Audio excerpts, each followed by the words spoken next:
The first thing Nora Voss noticed was the time. 2:17 a.m., not 2:16, not 2:18, exactly 2:17, like someone had set their life to a timer and never missed a beat. Her phone buzzed once on the nightstand. Nora's eyes opened immediately, the way they always did when the world touched her in the middle of sleep. She didn't reach for it at first. She listened. The house was quiet in the way only a house can be quiet at night.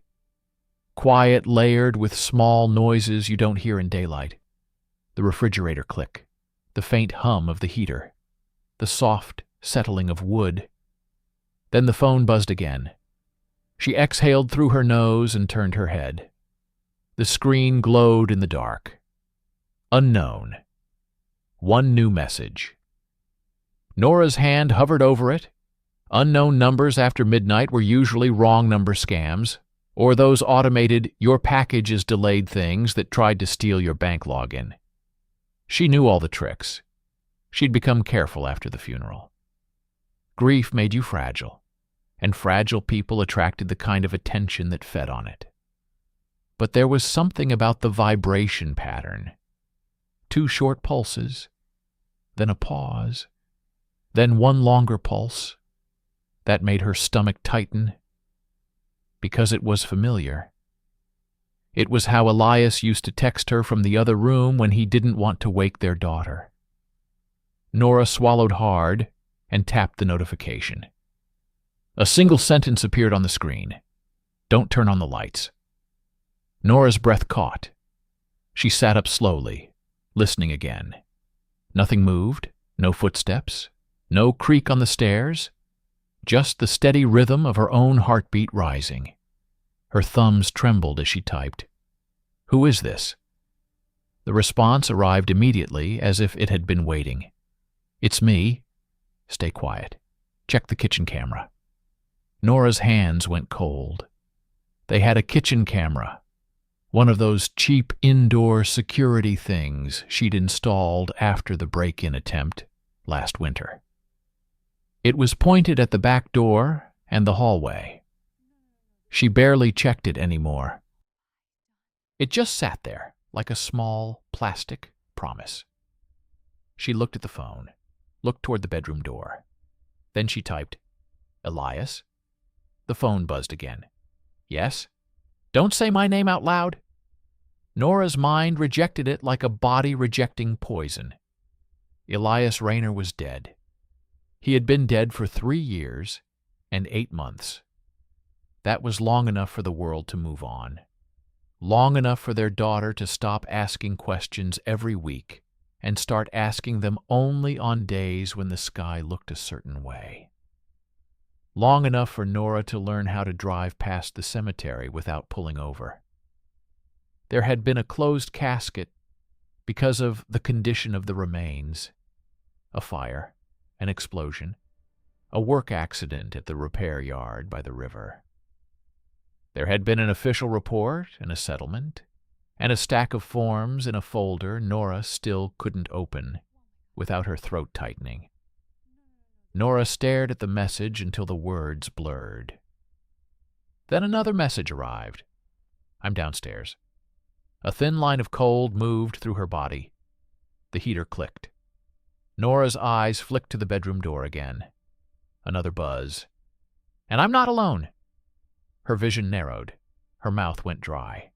She typed slowly, careful not to let the screen brightness draw attention through the gap under the door. "This isn't funny." The reply came. "I know. That's why I'm begging you. Don't move. Don't call anyone. Open the camera feed. Now." Nora's fingers hovered. Her mind searched for a rational explanation. Someone cruel, someone bored, someone who had found her number and decided to twist a knife. But the vibration pattern wasn't rational. The time wasn't rational. The way the messages were phrased, short, urgent, stripped of emotion, was exactly like Elias when he was trying to fix something under pressure. Nora tapped the security app. The camera feed loaded in grainy night vision. At first, she saw the kitchen. Dark counters, pale reflections, the faint outline of the back door. The hallway. Then she saw movement. A shadow crossed the bottom of the frame, close to the camera, like someone walking past it. Nora's breath hitched. Her fingers trembled so hard, the phone shifted in her grip. A message arrived at the same time. Look at the reflection in the microwave door. Nora's stomach turned. The microwave's glossy surface reflected part of the room. In the green-tinted night vision, it was warped but visible. There were two figures. One was tall and familiar in outline, broad shoulders, slightly hunched posture, as if life had trained him to lean forward into resistance. The other was shorter, tight-built, wearing something that looked like a hood. Nora pressed a hand to her mouth to stop a sound from escaping. Another message popped up. That's not me. That's what I looked like before I died. They're using my face. Her skin went ice cold. She typed with shaking thumbs, "How are you texting me?" The reply came after a pause, like the words cost something. "Because I never left." Nora felt the room tilt.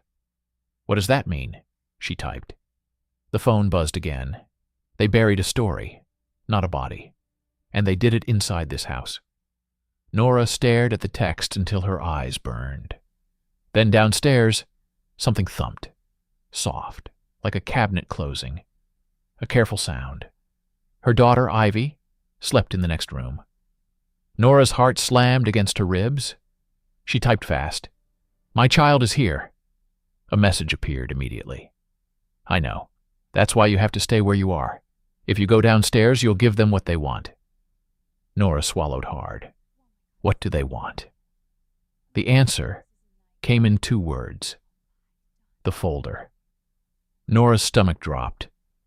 The folder. The one in the hallway closet. The one with the settlement papers. The police report. The incident analysis. The one she had never thrown away because she couldn't. The one she had never read again because she didn't have the strength. Her phone buzzed again. "They think you kept it. They're right." A new sound downstairs. Quiet footsteps on tile. Nora's throat tightened until breathing felt like swallowing glass. She typed, "Who are you?" The reply came slower this time. "Someone who ruined your life and can't fix it. But I can stop it from getting worse." Nora stared at that line.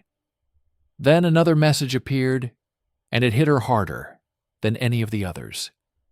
"Your back door lock still sticks. Lift the handle before you turn it. You never fixed it." Nora's blood drained from her face. Only Elias knew that. He'd complained about it every winter. He'd promised to replace it and never got around to it. Nora felt dizzy. A sound came from the hallway outside her bedroom. Faint, like a floorboard reacting to weight. Nora's head snapped toward the door. Ivy was asleep. She had to be asleep. Nora's phone buzzed in her hand. "Don't look at the door. They're listening for movement." Nora froze, eyes wide, body rigid. She forced her gaze back to the phone screen. "How do I know it's you?" she typed. The answer arrived instantly. "In the first month of our marriage, you hid a spare key inside the old cookbook. Page 94. The one with the oil stain." Nora's throat closed. She had forgotten about that key. She had forgotten about that cookbook. Because after Elias died, she stopped cooking the way she used to. Everything tasted wrong. Nora pressed her palm against her forehead. Downstairs, a drawer slid open. Slow. Careful. Then, silence again. Her phone buzzed. "They're in the kitchen. Two of them. One is wearing my old work jacket, the blue one with the torn elbow." Nora's heart broke in a sharp, sudden way. That jacket had been in a donation bin last year. She remembered folding it with shaking hands. Unless she hadn't. Unless it never left. Unless someone had been in the house before. She typed, barely able to see through the tears, "What do I do?" A pause. Then, "Stay quiet. I'm going to make a sound that pulls them away from Ivy's door. When you hear it, you go to her room and lock it. Do not leave that room." "Do you understand?" Nora's entire body trembled. "Yes," she typed. "Promise me?" came the reply. "I promise." 3 dots appeared, then vanished. Then, "I'm sorry." The screen went dark. Nora held the phone like it was a piece of bone. Then she heard it. A crash downstairs. Loud, deliberate, like glass shattering or a pan thrown hard into the sink. It was the first uncontrolled sound all night. Immediately, the footsteps moved. Quick, urgent, a hissed whisper, too low to understand. Nora sprang out of bed silently and moved to Ivy's room like her body had rehearsed it. Ivy slept curled on her side, hair spread across the pillow. Nora's chest tightened so hard she thought she might make a sound. She eased the door shut and turned the lock. Then she dragged Ivy's small dresser a few inches, not enough to scrape loudly, just enough to wedge it. Her phone buzzed again. "Good. Stay there." Nora typed, "Where are you?" A pause. "In the walls." Nora froze, staring at the screen. "What?" "This house has a crawl space behind the kitchen wall. You never knew. Elias found it while fixing the sink. He used it to hide the folder from Ryan." Ryan. Nora's breath caught. Ryan Rainer, Elias's cousin. The one who handled everything after the accident. The one who had been kind, too kind, overly present. The one who had insisted Nora keep the folder in case you ever need it. Nora felt nausea rise. "Ryan did this?" she typed. The answer came. Ryan didn't start it. Ryan was the cleanup. Nora's hands shook. Downstairs, the house creaked, a low thud, a door opening, then a voice, male, not loud, but close enough that Nora could hear the shape of it. "Where is it?" the voice said. Another voice responded, softer. "She has to have it. He wouldn't let it go." Nora covered her mouth to keep herself from making a sound. Her phone buzzed. "They think the folder is in the hallway closet. Let them. It's not there anymore." Nora's mind spun. Not there anymore? Then the phone buzzed again. "Nora, listen carefully." "In Ivy's closet, top shelf, behind the board game box, there's a small envelope. Take it." Nora's blood turned cold. She stared at Ivy's closet like it might bite her. She moved slowly, careful. Ivy didn't stir. Nora reached up, fingers shaking, and found the board game box. Behind it, taped to the wall, was a plain envelope. She pulled it down. Her phone buzzed. "Open it." Nora opened it with trembling hands. Inside was a key and a folded note. The note had one sentence. "If you read this, it means I failed to come back the right way." Nora stared at the handwriting. It wasn't a text font. It wasn't typed. It was handwriting, slanted slightly right, the way Elias wrote grocery lists. Her knees weakened. Nora's phone buzzed again. That note was written before the funeral, before the fire, before you buried an empty box. Nora's lungs refused to work. "Empty box?" she typed. The reply came. They never found his body because there was never a body to find. Nora's vision blurred.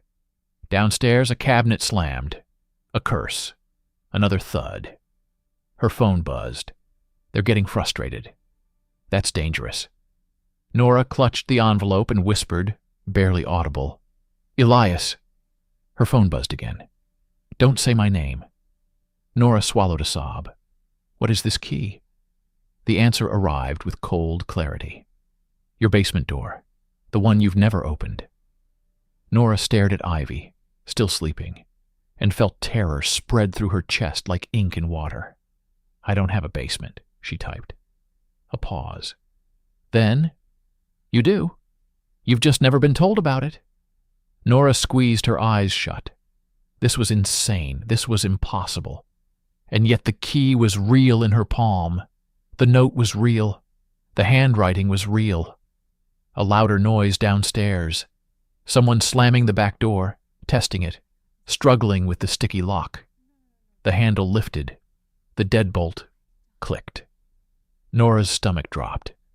They were leaving, or moving, or repositioning. Her phone buzzed urgently. They're going out back. They think you'll run. Don't. Stay. Nora's mind raced. If they left, she could call the police. She could... Her phone buzzed again. If you call the police, Ryan will arrive before them. He has a scanner. He listens. That's how they found you tonight. Nora's blood turned cold. How do you know? She typed. The reply came slowly. Because I built it. Nora froze. Downstairs, the house fell quiet. Too quiet. Then a new sound. Soft, almost polite. A knock, not at the front door, at Ivy's bedroom door. Nora's heart stopped. A voice, muffled through the wood, spoke softly. Nora. It's me. It was Elias's voice. Perfect. Gentle. Familiar. Nora clamped both hands over her mouth. Ivy stirred slightly, murmuring in her sleep. The voice at the door continued, calm. Nora, please, open up, I'm cold. Nora's phone buzzed violently in her palm. Don't open, that's not me. Her entire body shook.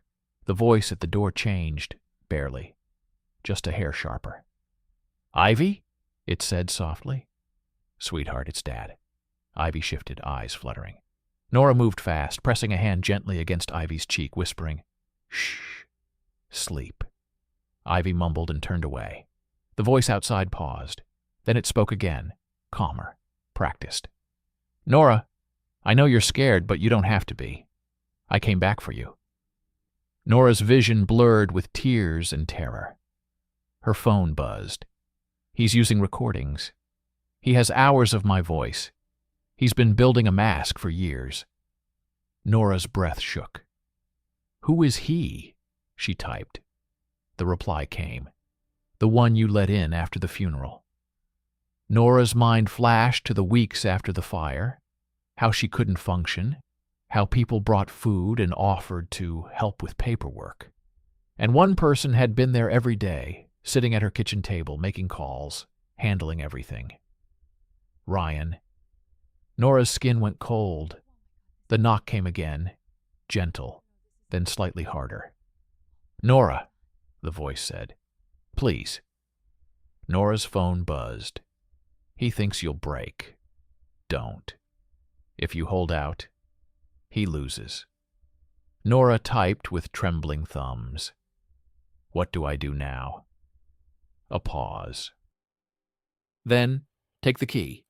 Go to the basement door. Lock it from your side. Do it quietly. There's a panel inside, a phone. Use that. Not yours, not the network. Mine. Nora stared at Ivy, sleeping, innocent, unaware of the life or death game happening inches away. The voice at the door softened again. Ivy, it whispered. Daddy missed you. Nora's stomach twisted. She couldn't stay. If Ivy woke, she might run to the door.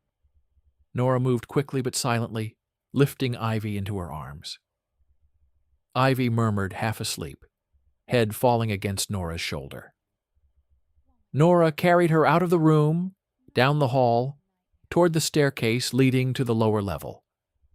She had never used the basement, because as far as she knew, it didn't exist. Only a storage closet under the stairs. But when she reached the closet door and turned the knob, it opened, not into storage. It opened into a narrow stairwell descending into darkness. Nora's throat tightened. Her phone buzzed. You see it now. Go. Nora stepped down, one careful step at a time, holding Ivy close. The air grew colder. The smell changed, earthy, damp, like old concrete. At the bottom, there was a solid door with an old-style lock. Nora inserted the key. It turned smoothly. She pushed the door open. Inside was a small room, unfinished, bare. Concrete walls, a single hanging bulb, shelves lined with plastic bins. And on a workbench covered with a cloth was a landline phone, dusty but plugged in. Nora locked the door behind her and set Ivy down on a blanket on the floor. Ivy stirred, sleepy. "Mom?" Ivy whispered. Nora knelt, forcing calm into her voice. "It's okay, baby. It's just a game. Close your eyes." Ivy blinked, then slowly closed them again, trusting her mother completely. Nora's chest hurt from the weight of that trust. She turned to the workbench and grabbed the phone. A buzzing came through the line immediately, like someone was already waiting. Nora lifted the receiver. "Hello?" she whispered. A breath on the other end. Then a voice, quiet, strained, real. "Nora." Her body went weak. It was Elias's voice, but not the polished recording outside. This one had breath, hesitation, pain. "Elias," she whispered. "Yes," he said, "and I'm sorry." Nora squeezed her eyes shut, tears slipping down her cheeks. "I thought you were dead," she breathed. "I needed you to believe it," Elias said, voice tight. "Because Ryan wasn't trying to kill me. He was trying to own me." Nora's throat tightened. "Own you?" Elias exhaled. "I worked on a private audio project for him. Years ago. Voice replication. Training a model on my speech patterns.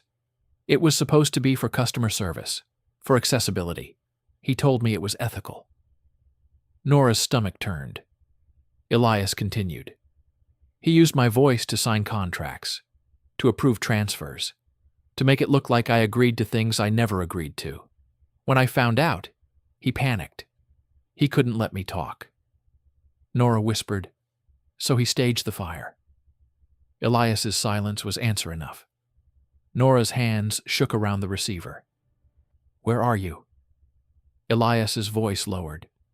"Close. Closer than you think. I've been trapped in the crawl space behind the kitchen wall for 2 nights." Nora felt like she'd been punched. "What?" "I broke in to get the last copy of the folder," Elias said. "The physical proof. Ryan's men found me. I hid. I couldn't get out without them hearing. I used the old house wiring to access the local network and send you texts. This phone line, this was my backup. I installed it years ago when I realized Ryan had access to everything else." Nora's mind spun. "So you were in the walls," she whispered. "Yes," Elias said. "And they were downstairs wearing my face." Nora's skin crawled at the thought. Elias's voice tightened. "Nora, listen. Ryan is not alone, but Ryan is the key. He can't operate without control. That's why he came tonight. He needs the folder, because it contains the one thing that destroys him." "What?" Nora whispered. Elias's answer came like a knife. "Proof that the voice model isn't just imitation. It's tied to the death." Nora blinked, confused. Elias continued. "In the folder there's an audio file, my voice, generated, making a confession. Ryan used it to frame someone else for the fire. If that audio is exposed as fake, everything collapses." Nora's mouth went dry. "So what do we do?" Elias spoke fast now. "You already did the hardest part. You didn't open the door. You moved Ivy. You got to the phone. Now you need to stay in that room until you hear the front door slam 3 times. 3 times? Nora whispered. Elias exhaled. It was our signal. When I used to come home late, I'd knock 3 times so you knew it was me." Nora's chest tightened.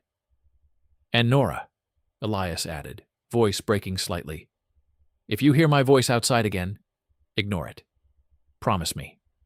Nora swallowed hard. "I promise." Elias went quiet for a beat. Then he said, "I'm going to come out now. I'm going to make noise. They'll chase me. And when they do—" A loud bang echoed faintly through the basement door, somewhere upstairs. Nora flinched. Elias's voice sharpened. "They're moving. I have to go." "Elias, wait," Nora whispered. He hesitated just long enough to say, "I never stopped loving you." Then the line went dead. Nora sat frozen, receiver pressed to her ear, listening to empty static. Upstairs, footsteps pounded. A crash. A shouted curse. Ivy stirred on the blanket, eyes half open. "Mom," she murmured. Nora forced herself to smile gently, tears still falling. "It's okay, baby. Just stay quiet." She set the receiver down and listened. The sounds upstairs grew chaotic. Doors slamming, something falling, voices shouting. Then, silence. Not calm silence. The kind that follows a chase when the hunters stop to listen. Nora's lungs burned. Minutes passed like hours. Then she heard it. The front door, faint, through the basement. A slam. 1, 2, 3. Nora's heart stopped. That was the signal. Her hands shook as she reached for the basement door lock. She paused. If it wasn't Elias, if it was a trick. Her phone, her real phone, buzzed in her pocket. She had forgotten it was there. She pulled it out. A message appeared. Unknown number. "It's safe. Open the basement. But don't come upstairs. Wait until you hear Ivy's music box." Nora's breath caught. Ivy's music box played only when Ivy turned it on. But Ivy hadn't touched it tonight. Unless someone did. Unless Elias did. Nora swallowed hard. She waited. Upstairs, faintly, a delicate melody began to play. Thin, childlike, haunting. Ivy's music box. Nora's body moved before her fear could stop it. She unlocked the basement door and cracked it open. A shadow fell across the stairwell. Then Elias stepped into view. Dirty, exhausted, eyes wide with adrenaline. Real. Human. Alive. Nora pressed a hand to her mouth, sobbing silently. Elias descended quickly, then locked the basement door behind him.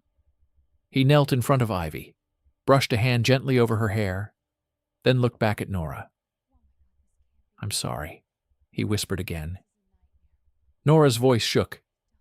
"You were in the wall." Elias nodded. "I heard everything he said at Ivy's door." Nora's face twisted with rage. "Ryan used your voice." Elias's eyes hardened. "Yes." He reached into his jacket and pulled out a thick folder, creased, damp, but intact. "The original," he said. "Not copies." Nora stared at it like it was a weapon. Elias swallowed. "We end this now." Nora whispered, "How?" Elias looked at her, eyes fierce and tired.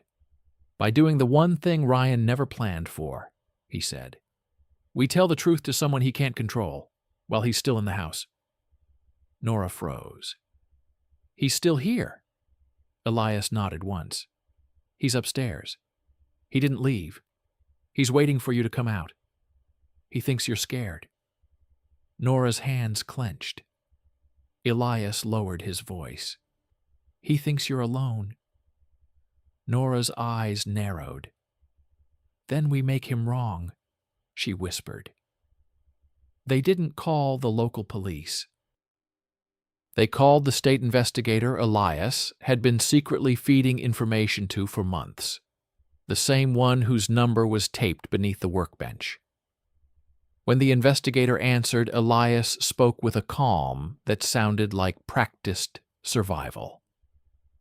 "This is Nora Rainer," he said. "I'm alive. I'm in my house. Ryan Rainer is here. He's using a voice model to impersonate me. I have physical evidence. If you want him, you come now." A long pause on the line. Then, "Stay on the phone. Do not go upstairs." Elias's jaw tightened. "He's in my daughter's home." "I understand," the investigator said. "Units are on the way. Stay hidden." Elias hung up. Nora sat on the basement floor next to Ivy, who slept again, unaware. Elias held the folder like it was the only thing keeping him from disappearing. Upstairs, a floorboard creaked. Then another. Slow footsteps approaching the basement door. Nora's pulse spiked. A soft voice drifted down through the door. Elias's voice, perfect, smooth. "Nora, open up. It's okay?" Nora's skin crawled. Elias looked at her, eyes burning. "That," he whispered, "is what he built with my life." The voice continued, gentle. "Ivy needs you. Don't hide. Come upstairs." Nora pressed her forehead against the cold concrete wall and breathed. Elias whispered, "Don't respond. He needs a reaction." The voice paused, then changed slightly, sharper. "You think you can keep him?" it said, still in Elias's voice. "You think you can keep what belongs to me?" Nora's breath caught. "Belongs to me." The voice wasn't just imitation. It carried intention. Footsteps moved away slowly, like the person upstairs had decided to wait. Minutes crawled. Then outside, sirens. Quiet at first, then closer. A knock on the front door, firm, official. A muffled shout, "State investigator! Open the door!" Chaos exploded upstairs, running, slamming, a crash against furniture. Elias's grip tightened on the folder. Nora held Ivy close. Then silence. Heavy. Final. Another shout. "He's fleeing out back!" More footsteps. A door slamming. Then, voices fading into distance. Nora's whole body shook. Elias exhaled like he'd been holding his breath for 3 years. Hours later, under bright daylight that felt wrong after the night, Nora sat at her kitchen table with a state investigator and 2 technicians who carefully bagged evidence. Elias sat opposite her, hands wrapped around a mug of coffee he didn't drink. Ivy was at Mrs. Linden's house next door, playing with toys, safe. The investigator spoke gently. "Nora Rainer is in custody," he said. He resisted. He had equipment in his vehicle, audio gear, storage drives, a laptop with a model trained on Elias's voice. Nora's stomach twisted. Elias's jaw clenched. The investigator continued, "But there's something else you should know." Nora's chest tightened. "What?" The investigator slid a sealed evidence bag across the table. Inside was a small device, like a router. "We found this wired into your home network," he said. "Hidden behind your kitchen wall." Nora stared. "So that's how he—" The investigator nodded. "He wasn't just using a voice model. He was monitoring your house for years. Cameras, audio, network traffic." Nora felt sick. Elias's voice was low, furious. "He lived inside our life." The investigator nodded slowly. "Yes." Nora swallowed. "But why now? Why come tonight?" The investigator's expression tightened. "Because the audit was reaching him," he said. "And because he needed the folder." Nora glanced at the folder Elias had brought, the one that had started everything. Elias opened it slowly and removed a single sheet of paper, old and folded. He placed it on the table. Nora recognized the handwriting immediately. It was hers, her signature. "What is that?" she whispered. Elias's eyes were heavy. "The consent form." Nora blinked. "Consent for what?" Elias swallowed. "For the voice project." Nora shook her head, confused. "I never signed." Elias looked at her carefully. "Nora, you did. 3 years ago. The week before the fire." Nora's breath caught. Elias continued softly. Ryan brought it to you. He said it was for a city grant. Something about accessibility. You were exhausted. You were stressed. Ivy was sick that week. You signed without reading. Nora's stomach dropped like a stone. A memory surfaced. Ryan at her kitchen table, smiling, saying it was just a form, telling her, Elias is doing something good. Nora's hands trembled. The investigator spoke quietly, not unkind. Ryan used your signature to authorize the collection of voice data, he said. He used it to claim everything was voluntary. He used it to protect himself. Nora stared at the paper until the room blurred. The twist wasn't that Ryan had built a mask. The twist was that Nora had unknowingly helped hand him the material. Elias's voice was gentle now, but it carried a weight.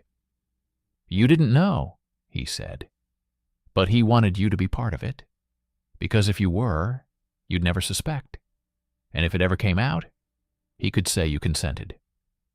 Nora pressed a hand to her mouth, shaking. The investigator leaned forward. Nora, this isn't your fault. He exploited trust. That's what predators do.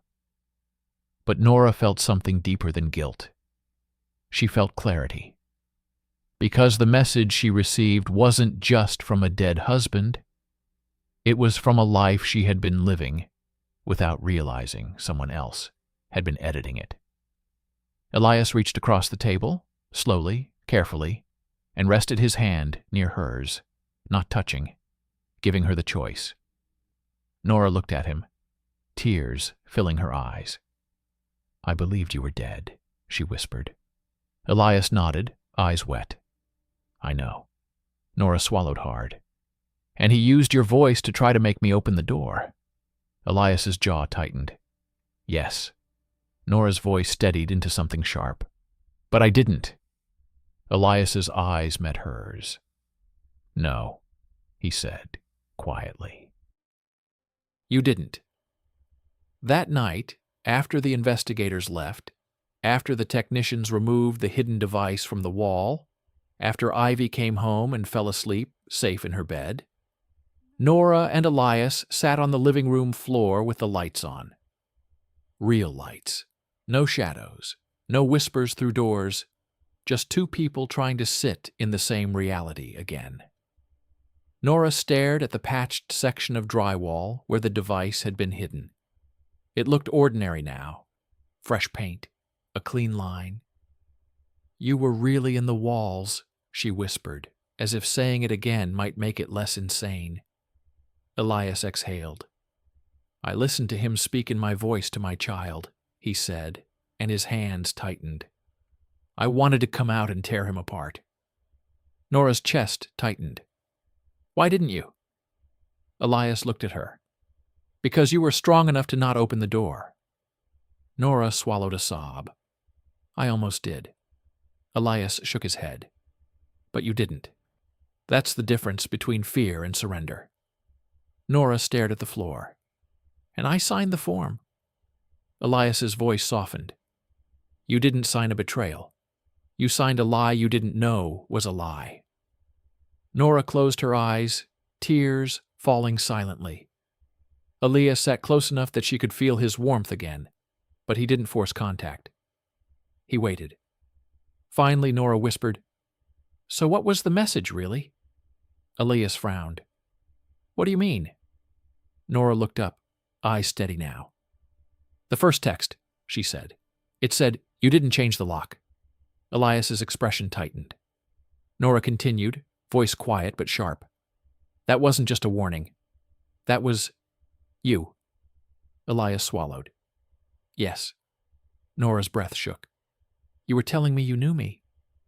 Elias nodded once, eyes wet. I needed you to trust me faster than fear could win. Nora stared at him.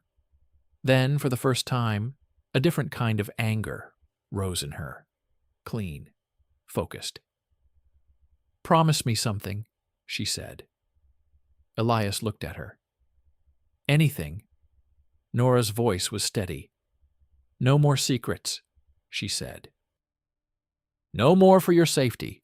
No more deciding my reality without me. Elias nodded, throat tight. I promise. Nora looked at the front door. Solid, quiet, unchanged. I thought grief was the worst thing that could happen, she whispered. Elias's voice was low. Sometimes it's not grief, he said. Sometimes it's the way people use it. Nora exhaled slowly, then stood up. She walked to the drawer by the entryway and pulled out a screwdriver. Elias blinked. What are you doing? Nora looked back at him, calm and certain. Changing the lock, she said. Because if there was one thing Nora understood now, it was this. The dead didn't come back to haunt you. The living did. And survival wasn't a miracle. It was a decision, made quietly, made daily, made even at 2:17 a.m. when a message tried to turn your love into a weapon. Nora knelt by the door and began unscrewing the old deadbolt, piece by piece. In the other room, Ivy slept peacefully. In the living room, a man who had been dead on paper sat breathing in the light. And in Nora's hands, the future finally belonged to her.